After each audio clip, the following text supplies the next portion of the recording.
What's going on? This is Kareem from DJBooth.net, and I'm here in the lab to give you guys a really quick review video of the new Hercules DJ controlled Jogvision digital DJ controller. So if you guys have been familiar with this channel, you'll know that we reviewed some Hercules DJ controllers in the past, and they all have a very similar kind of style to them, very similar makeup. They all usually cost below the $300 mark, and the DJ controlled Jogvision is no exception to that rule.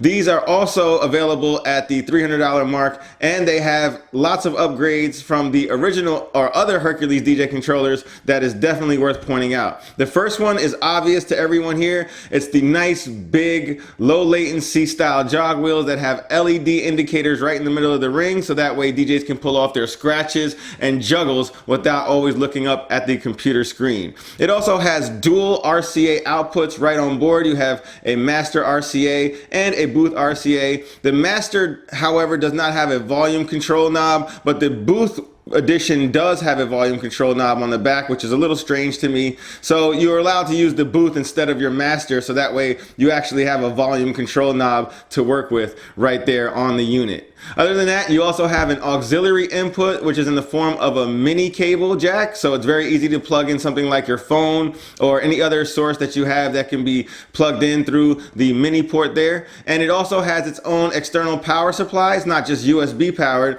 so that way when anything happens to your computer or your software, you can still play back your auxiliary source at any time, which is a really good touch for any style DJ controller, especially at this price point.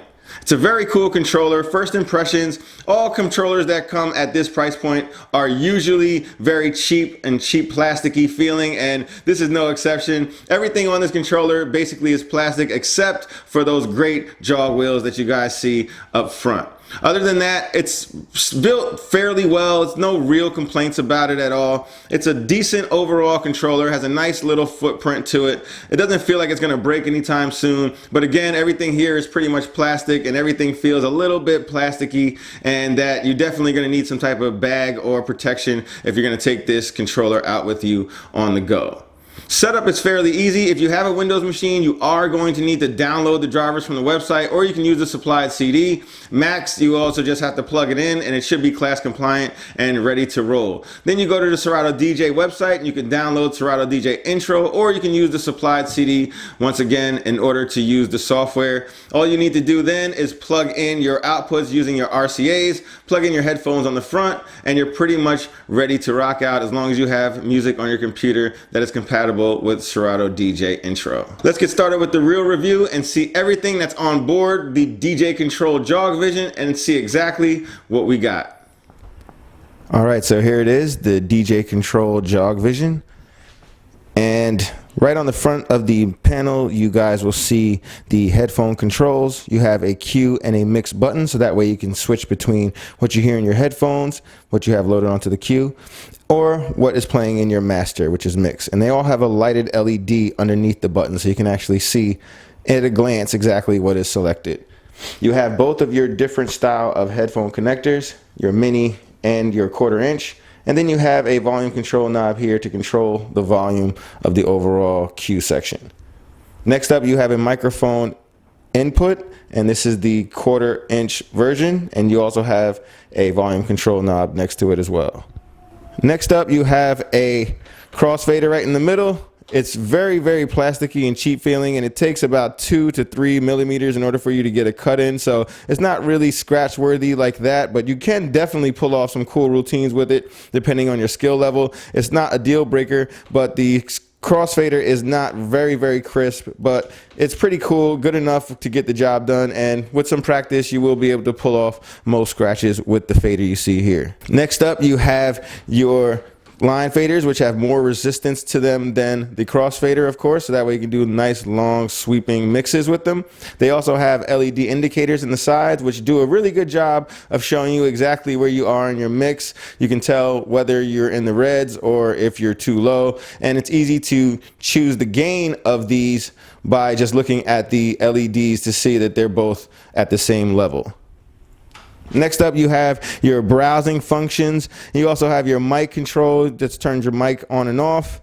Vinyl on and off will determine how your jog wheels respond. As you can see, the LED ring changes once you press the vinyl button to signify whether you're in vinyl mode or if you're in the jog wheel mode.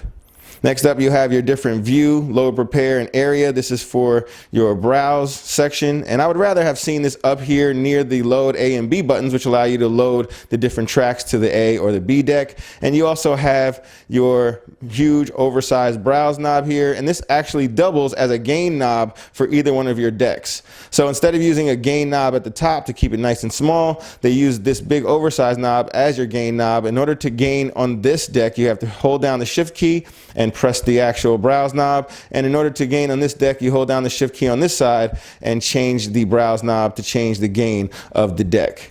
Next up, you have a quick beats light indicator here, which shows you the different beats of your two tracks. So this way is a quick indication of whether or not you're on beat for your next mix.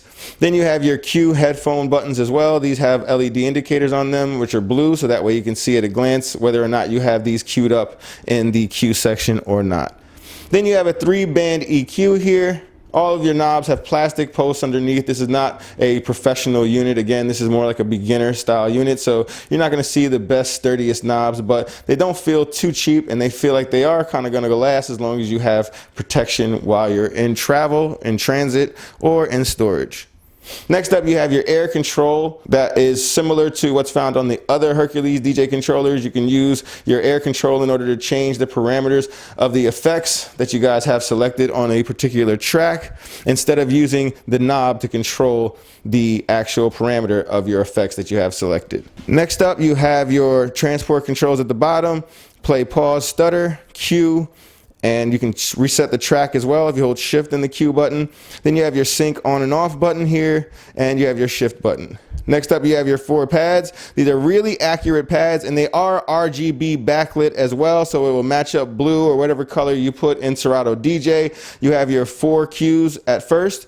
In order to change the mode, you have to hold down the mode button, and then right now you can see 1 is lit, so that means you're in the cue mode. 2 is samples, so when you want to go to samples, you hold down the mode button and press number 2. When you want to go to cues 5 and 8, mode and number 3. And then when you want to go to the other sample bank, you press 4.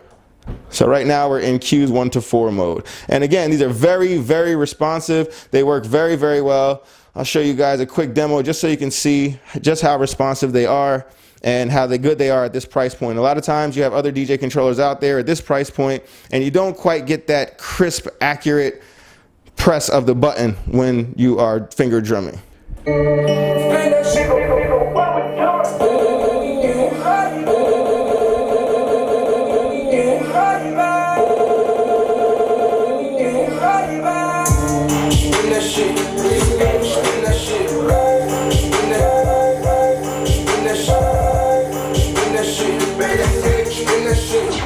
So very, very accurate pads here. I'm very surprised to see such accurate pads at this price level. You can double finger drum on these. You can go as fast as your fingers will allow you to, and it will definitely keep up with you. Next is on to the big selling point of the Jogvision, the actual jog wheels themselves. These are really nice feeling jog wheels. They're like metal all over, and they have a nice, really, really nice weight to them. They nicely spin enough.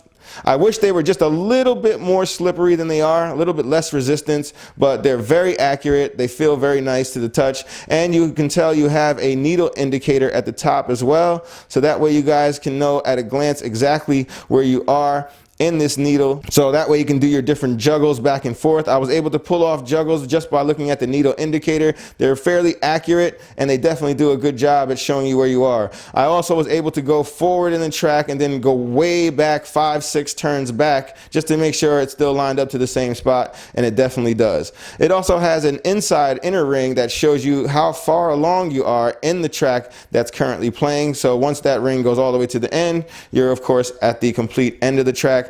Very accurate jog wheels, especially at this price level, and I do like the way they feel. I like the weight. Just wish they were just a tiny bit looser if I want to be, really nitpicky about it, but really good jog wheels at this price point. Maybe the best at the $300 price point that there is in terms of feel and latency.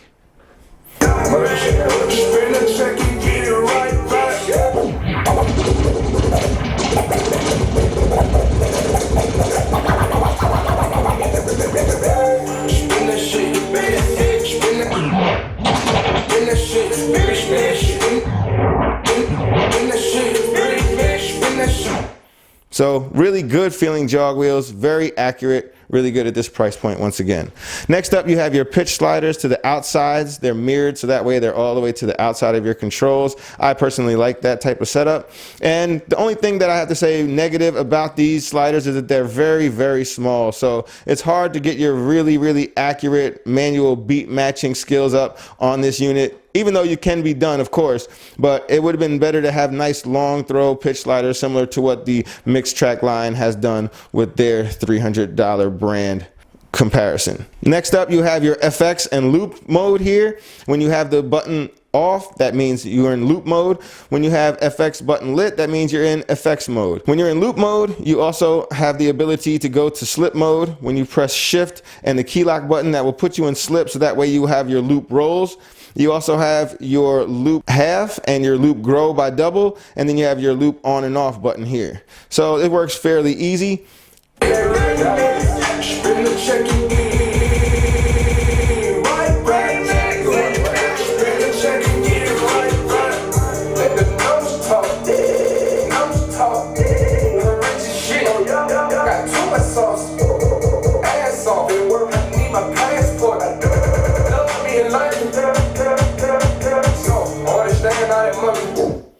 So as you can see, we can also use this knob here to control the size of a loop as well when you're in loop mode.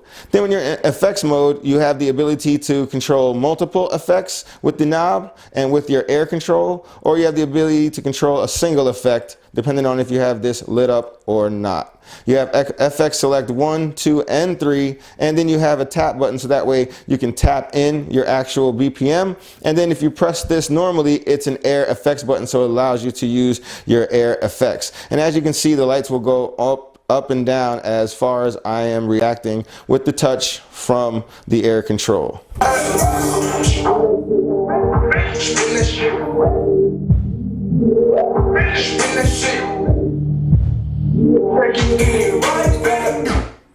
So in conclusion, the new Hercules DJ Control Jogvision digital DJ controller is definitely a great choice for any DJ or beginner DJ that's just looking to get their feet wet within the DJ realm, and they don't want to spend an arm and a leg on a controller, but they still want some pretty good quality, so that way they can maybe use this in gigs and take this with them on the go. First off, it has these really good aluminum top jog wheels with the official weight feel to them. They feel really good and they have very low latency, and they also have the LED indicator ring on them, so that way you can look at your audience more than looking at your computer, and you can also do different scratches and juggles a lot easier than if it didn't have those style of rings on it.